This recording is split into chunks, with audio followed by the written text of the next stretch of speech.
Tanaman yang sering dimakan itu namanya sahur ya. Kalau anak kecil yang nggak bisa diam itu namanya apa? Imsak ya? Pesawat sederhana dalam teorema fisika itu ada titik tumpu, titik beban, sama titik puasa ya. Terus salah satu kota di Kalimantan Utara itu namanya apa? Tarawih ya? Belakangan ini panas sekali. Enaknya minum sirup Ramadan nih. Iya, iya.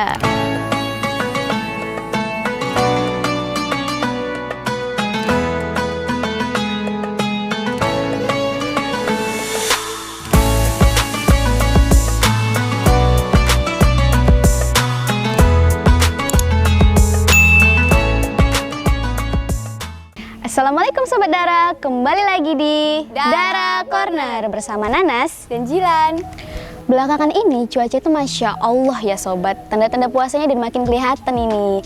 Nah, supaya lebih adem, bulan ini Dara Corner bakal ngebahas gimana caranya supaya Ramadan kamu lebih menyala. Menyala Ramadanku. Nah, Sobat Dara, kali ini kita bakal ngomong-ngomong santai nih sama Ica sama Naya. Nah, dimulai dari Naya dulu mungkin untuk memperkenalkan diri ya. Halo teman-teman, nama aku Naya, aku duduk di bangku SMA kelas 2, aku dari jurusan IPS. Mungkin kegiatan aku sekarang cuma sibuk belajar sih.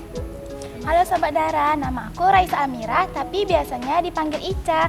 Aku sama nih kayak Naya, duduk di kelas 2 SMA dan kegiatannya hanya ada di sekitar sekolah saja. Nah, jadi nih konsepnya itu kita ngobrol-ngobrol santai aja nih. Nah, menurut kalian ini ya, mana sih apa bedanya Ramadan sebelumnya sama Ramadan hari ini? Mungkin menurut dari Ica duluan.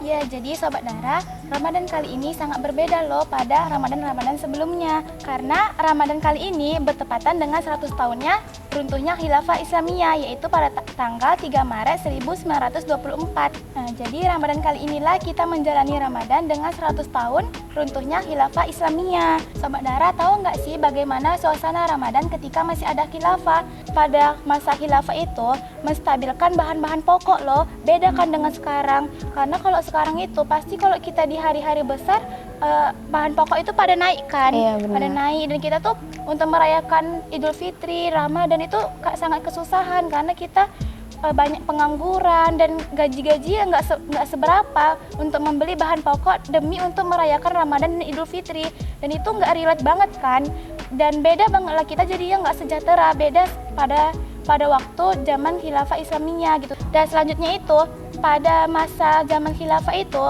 bahan pokoknya itu semuanya tuh diperhatikan dengan benar, tidak ada yang boleh dijual bahan-bahan pokok itu dengan kualitas yang rendah, semuanya itu dengan kualitas yang bagus, dijaga ketat lah oleh para asisten-asisten khalifahnya. Karena ya khalifah ingin gitu kan umat Islam itu merayakan hari rayanya dengan makanan-makanan yang berkualitas, murah, dan kita itu sejahtera lah dalam merayakan hari raya Idul Fitri. Satu lagi nih Sobat Dara, perbedaannya itu pada zaman Khilafah Islamiyah tidak ada loh perbedaan pendapat tentang ruqyah dan hisab dalam menentukan hilal. Karena ya dulu misalnya para ulama itu ketika sedang ijtihad, yaitu nanti hasilnya itu ditentukan oleh khalifahnya. Jadi para ulama ini berkumpul kan melakukan ijtihad, tapi walaupun berbeda-beda pendapatnya, tapi khalifah lah yang memutuskan gitu, dan khalifah lah yang menentukan untuk memberitahu ke seluruh umat Islam di berbagai negara, berbagai tempat dan wilayah. Nah, sebenarnya banyak sih kenikmatan dan keseruan Ramadan tanpa khilafah. Kita bisa tarawihan, takjilan, bukber bareng teman-teman kita. Tapi kalau tanpa khilafah tuh ngerasa ada yang kurang nggak sih? Banyak orang saat ini nggak menjalankan puasa, nggak sholat, nggak menutup aurat. Bahkan yang lebih parah lagi tuh orang-orang sekarang nih berani makan di siang hari pada saat berpuasa. Apakah negara saat ini memberikan sanksi efek jerah kepada pelaku-pelaku maksiat? Tidak. Kenapa ya? Karena kita nih sekarang tuh lagi hidup di negara sekuler yang dimana pemisahan agama dari kehidupan tuh. Jadi para pelaku maksiat tuh kita nggak bisa nasihatin dia karena kan mereka punya hak asasi manusia. Jadi kita nggak boleh maksa mereka gitu. Tapi kalau kita hidup di dalam khilafah, para pelaku maksiat tuh bakal dikasih sanksi yang membuat mereka efek jerah, sehingga orang lain yang mau melakukan Kesalahan yang sama maksiat, jadi mereka merasakan takut. Nah, kita di sini tuh kan malah melalaikan ibadah di bulan Ramadan ya. Tapi di Palestina tuh orang-orang di sana tuh pengen banget ngerasain Ramadan, tapi mereka malah ditembak, yang dibunuhin, akses makanan minuman mereka ditutup. Kebayang nggak sih gimana sedihnya jadi mereka? Apalagi kemarin ada beritanya organ mereka dijual. Iya. Selain warga Palestina, ada juga nih warga Rohingya yang melaksanakan bulan Ramadan, tapi mereka malah difitnah dibilang nggak tahu terima kasih nih, itu banyak banget berseliweran di sosial media. Padahal kan mereka juga berhak ya menjalankan bulan Ramadan dengan tenang. Iya. Toh mereka juga punya alasan yang jelas kan untuk kabur dari Myanmar di sana. Mereka ditembakin, didiskriminasi, diasingkan. Di genosida ya. Nah, berikutnya nih Nanas, bakal nanyain pertanyaan yang mungkin sedikit agak klise ya, tapi harus ditanyakan juga nih biar Sobat Dara pada tahu. Sebenarnya apa sih tujuan kita berpuasa? Nah, mungkin dari Naya atau dari Ica, terserah nih. Oke, dari Naya jadinya. Ya. Jadi yang pertama tuh kita, karena kita hamba Allah ya, puasa ini kan juga termasuk rukun Islam kan ya. Jadi sama aja dong dengan ibadah wajib. Nah, selain itu niat puasa kita nih harus benar. Gak boleh niat kita puasa tuh karena tunjangan hari raya, baju lebaran. Kalau kayak gitu kan kita belum benar ya cara puasa dan niatnya. Nah, kalau puasa niatnya ikhlas dan caranya benar, Allah bakal kasih kita pahala yang berlipat-lipat ganda. Kayak aku ada tahu satu hadis nih. Barang siapa yang berpuasa 1 hari di jalan Allah, niscaya Allah akan menjauhkannya dari neraka sejauh 70 tahun.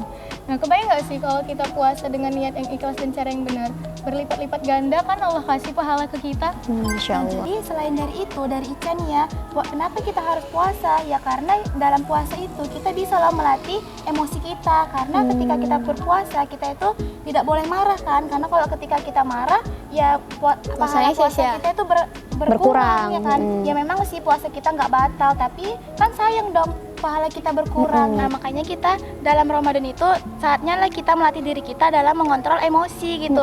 Ya kita jangan marah ya kan, kita bersifat empati, melihat kondisi saudara-saudara seiman kita yang di sana ditembakin. Ya kan sedih kan, kita enak-enak puasa di sini, kita dengan mudahnya menjalankan ibadah puasa, tapi mereka di sana makan aja susah, mereka mencabut-cabuti rumput untuk mereka makan.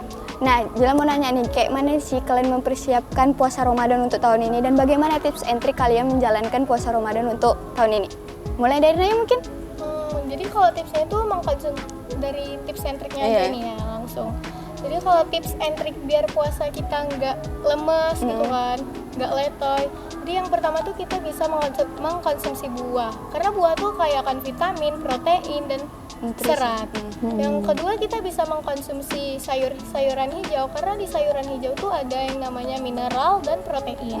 Yang ketiga nih biar kita nggak lemes nih, kita harus banyak minum air putih dan karbohidrat. Karena dari karbohidrat itu daya tahan tubuh kita tuh jadi nggak lemah.